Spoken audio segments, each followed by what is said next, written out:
இன்றைய தினம் முத்தமிழறிஞர் எங்களுடைய கழகத்தினுடைய தலைவர் கலைஞர் அவர்களுடைய 7வது ஆண்டு நினைவு நாளை முன்னிட்டு புதுக்கோட்டை மாவட்ட திராவிட முன்னேற்றக் கழகத்தின் சார்பில் மாவட்ட கழகத்தினுடைய செயலாளர் செல்லப்பாடியினுடைய தலைமையிலே இன்றைக்கு மௌன ஊர்வலமும் அதனைத் தொடர்ந்து இன்றைக்கு எங்களுடைய தலைவர் கலைஞருடைய திருவுருவப் படத்துக்கு மலரஞ்சலியும் கலைஞருடைய திருவுருவச் சிலைக்கு மலர் மாலையும் மாவட்ட கழக நிர்வாகிகள் மற்றும் கழகத்தினுடைய அனைத்து தொண்டர்களாலும் இன்றைக்கு அணிவிக்கப்பட்டு தலைவர் கலைஞரை நாங்கள் இன்றைக்கும் நினைவிலே வைத்துக் கொள்வோம், தலைவர் கலைஞர் புகழ் பாடுவோம், தலைவர் கலைஞர் தந்திருக்கிற இந்த இயக்கத்தை தலைவர் தளபதியினுடைய தலைமையிலும் இளந்தலைவர் உதயநிதி ஸ்டாலினுடைய தலைமையிலும் கட்டி காப்போம் என்று இன்றைக்கு உறுதிமொழி எடுத்திருக்கிறோம்.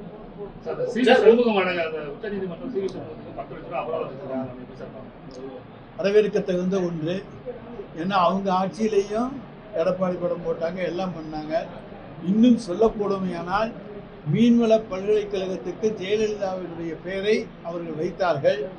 ஆனால் அது சட்ட மசோதா ஏற்றுக்கொள்ளப்படவில்லை. மீண்டும் நாங்கள் அந்த சட்ட மசோதாவை கொண்டு வந்தோம்.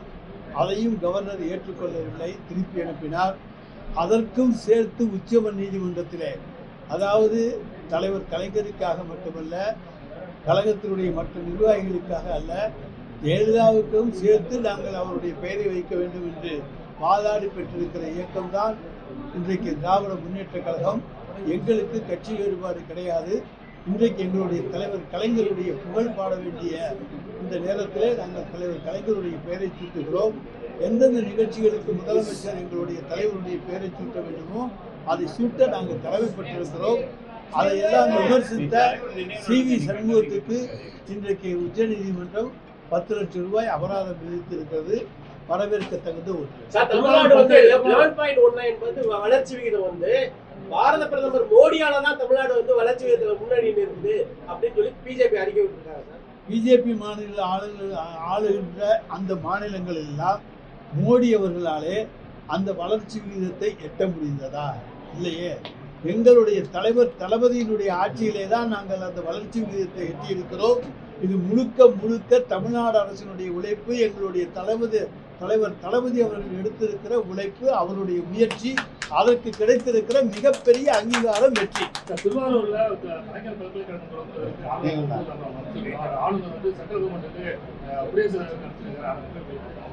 குடியரசுத் தலைவர் என்ன சொல்லுகிறார் என்று பொறுத்திருந்து பார்ப்போம். எடப்பாடி பழனிசாமி தொடர்ந்து திமுக விமர்சனம் செய்து வருகிறார்.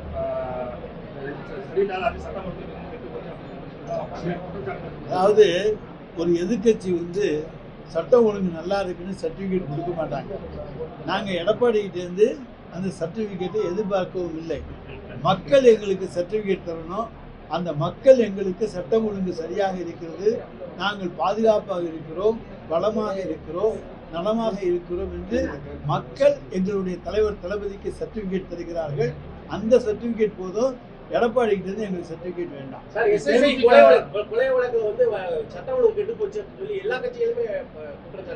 சார், அது அங்கே நடந்த ஒரு பிரச்சனை, குடும்ப தகராறு பிரச்சனை, சொந்த பிரச்சனை. இதில் திடீரென்று நடந்த சம்பவங்கள், விசாரிக்க போன போது நடந்த சம்பவம். அது உடனடியாக குற்றவாளிகள் கண்டுபிடிக்கப்பட்டு தண்டிக்கப்படுகிறார்கள். அதைத்தான் ஒரு அரசு செய்ய முடியும். இங்கே யாரையும் குற்றம் செய்ய விடாமல் தடுப்பதற்கு அவன் மனதிலே என்ன இருக்கிறது என்று கண்டுபிடிக்கக்கூடிய எக்ஸ்ரே கருவி யாரிடமும் கிடையாது. எனவே தவறு நடந்துவிட்டால் அந்த தவறை உடனே கண்டுபிடித்து குற்றவாளிக்கு தண்டனை வாங்கி கொடுக்கிற ஒரே அரசு இந்தியாவிலேயே நாங்கள் தான். மாண்புமிகு தமிழ்நாடு முதலமைச்சருடைய அரசு தான். அவர் தப்பிச்சு ஓடனா என்கவுண்டர் பண்ண தானே வேணும். தப்பிச்சு ஓடுற போது சுட்டு பிடிக்க வேண்டியது அவசியமான காரியமாக இருந்தால் அதை தவிர்க்க முடியாது. ஏன்னா அவர் குற்றவாளி, குற்றம் செய்திருக்கிறார்.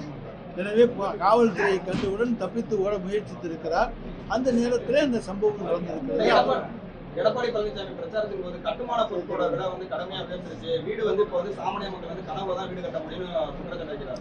எடப்பாடி பழனிசாமிக்கு கனவு இல்லமாக அது இருக்கலாம். மக்கள் தங்களுடைய கனவு இல்லத்தை இன்றைக்கு நனவு இல்லமாக மாற்றுகின்ற வகையிலே தான் கலைஞர் வீட்டு வசதி திட்டத்தை கொண்டு தந்திருக்கின்றோம்.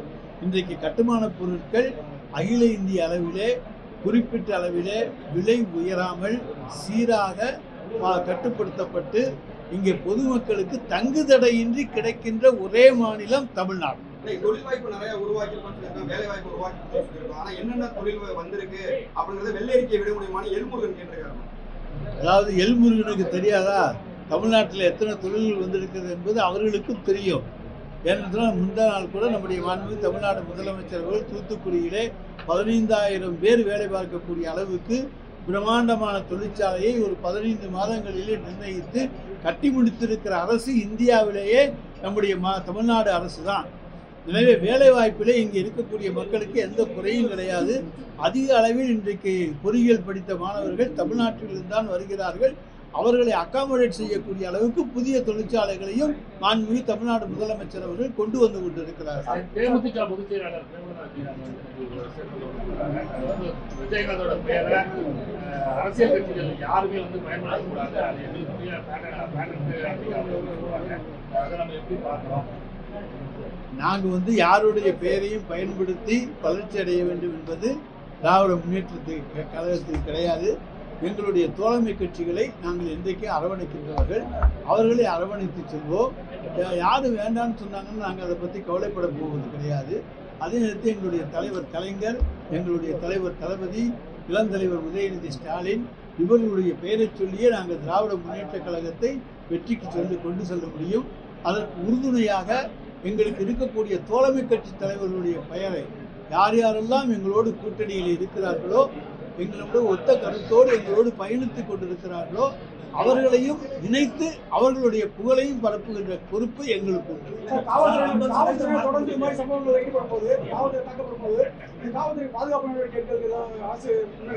காவல்துறைக்கு பாதுகாப்பு தேவையே இல்லை. காவல்துறை தனியாக போய் சில சமயங்களிலே இந்த மாதிரி சம்பவங்கள் நடந்து விடுகின்றன தவிர வேறு எங்கேயும் கிடையாது. இதை விட மோசமான சம்பவங்கள் எல்லாம் வட மாநிலங்களிலே வருகின்றன.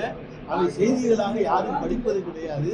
அந்த செய்திகளை எல்லாம் படித்தால் தெரியும், இந்தியாவிலேயே தொழில் துவங்கவும் வசிக்கவும் இருக்கவும் படிக்கவும் தகுந்த ஒரே மாநிலம் தமிழ்நாடு தான் என்று இன்றைக்கு இந்தியாவில் இருக்கக்கூடிய அனைத்து பத்திரிகைகளும் அனைத்து தொலைக்காட்சிகளும் ஒப்புக்கொள்ளக்கூடிய வகையில் இருக்கக்கூடிய மாநிலம் தமிழ்நாடு. ஆணவ படுகொலையை தடுக்க தவறிடுச்சு அப்படின்ற மார்க்சிஸ்ட் கட்சியோட மாநில பொதுச்செயலாளர் சொல்றாரு. ஆணவ படுகொலையை தடுக்க இந்த அரசு தவறிச்சுன்னு சொல்றாரு. ஆணவ படுகொலைகள் என்ன எங்களுக்கு தெரிஞ்சு நடக்கிறது கிடையாது. தெரிஞ்சா நிச்சயமா தடுத்துருவோம். அதே போல காவல் நிலையத்தில் இருந்து அவர்கள் பாதுகாப்பாகத்தான் அழைத்து செல்லப்படுகிறார்கள். அதன் பிறகு நடக்கின்ற சம்பவங்களுக்கு நாங்கள் பொறுப்பாக முடியாது. ஆனால் அதே நேரத்தில் யார் அதற்கு காரணமோ அவர்கள் அத்தனை பேரும் கூண்டோடு தண்டிக்கப்படுகிறார்கள். அதாவது நம்முடைய புதுக்கோட்டை இளைய மன்னர் கார்த்திக் தொண்டைமானவர்கள் நம்முடைய தலைவர் தளபதி அவர்களை நேரிலே சந்தித்து, அதே போல இளந்தலைவர் அவர்களை நேரிலே சந்தித்து கழகத்திலே தனி உறுப்பினராக இணைத்துக் கொண்டிருக்கின்றார். அவரை புதுக்கோட்டை மாவட்ட திராவிட முன்னேற்ற கழகத்தின் சார்பில் வருக வருக என்று வரவேற்க நாங்கள் அத்தனை பேரும் கடமைப்பட்டோம். அதிமுகவும் பாஜகவுக்கும் கூட்டணி சேர்றதுக்கு முன்னாடி அண்ணாமலை எடப்பாடியை கொலைகாரம் 3 கொலை செஞ்சு வந்து சொல்லியிருக்காரு. ஆமா, இதுக்கு அவர் வரைக்கும் மறுப்பு தெரிவிக்கல. அதாவது எடப்பாடி தன் மீது வருகிற எந்த குற்றச்சாட்டுக்கும் மறுப்பு தெரிவிக்கின்ற பழக்கம் அவருக்கு கிடையாது. அவரை பற்றி யாரும் குற்றம் சொன்னாங்கன்னா அதை தொடர்ந்தெறிஞ்சிட்டு போயிடுவாரே தவிர எடப்பாடி பழனிசாமி தன் மீது சுமத்தப்படுகிற குற்றங்களுக்கு மறுப்பு சொல்லுகிற பழக்கம் அவருக்கு கிடையாது. கொலை குற்றத்துக்கே மறுப்பு தெரிவிக்காதவர் சார் எடப்பாடி. அதுக்கு அதை பத்தி நம்ம நினைக்கிறோம். கொலை குற்றத்துக்கே அதாங்க, கொலை குற்றம் இல்லை, எந்த குற்றத்தை நீங்க போய் சொன்னீங்கனாலுமே அவர் மறுப்பு தெரிவிக்கின்ற பழக்கமே அவர் வச்சுக்கிறது கிடையாது. அது என்னன்னா அப்படி என்று சொன்னால் அதற்கெல்லாம் மௌனம் சம்மதம் என்று அர்த்தம். இங்க வந்தப்ப நீ கேட்க வேண்டியதானே, இங்க வந்தப்ப கேட்க வேண்டியதானே எடப்பாடி உள்ளே விடனே உள்ளே விட மாட்டேன்.